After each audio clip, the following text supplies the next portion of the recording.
they were saying, what doctor gives the most referrals in the country? I'm like, well, it's impossible to answer. He says, well, not really.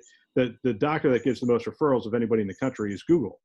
It's Dr. Google. And we started talking about that. It's like, people will type things into their search bar that they won't even tell their physician, that they won't even ask somebody else. And a lot of times, hey, my father or father-in-law is speaking, word salad.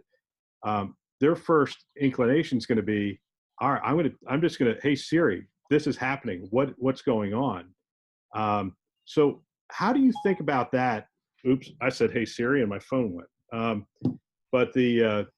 How do you think about that as you're trying to develop the next round, knowing that in the Boston marketplace, in your marketplace, people are going to consult Google, and what you want them to do is as quickly as possible get from Google to a qualified care navigator or physician within your system? Right. So there's a couple of thoughts to that. And that is our philosophy at this point is that the EHR is a fine transactional system for compliance and regulatory, getting the bills out and that kind of thing. But is the EHR going to provide the level of innovation that we need to solve the problem you just mentioned? Probably not. So what have we started to do? We started to create apps. Some are patient-facing, some are provider-facing. But example, turns out that we have 3,000 doctors.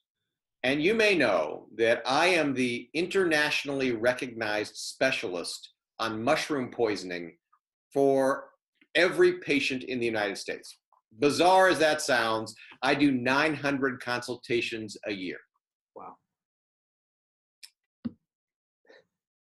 And percent, we in our app identify among our 3,000 doctors, sure there's an orthopedist, but who's the guy who's the specialist on the right shoulder? Who is the person who knows more about mushrooms, whatever. So you go to the app, it's, this is the nature of my sign or symptom.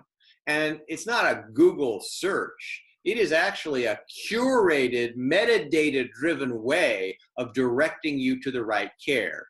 So again, everyone can practice at the top of their license. So we've written that.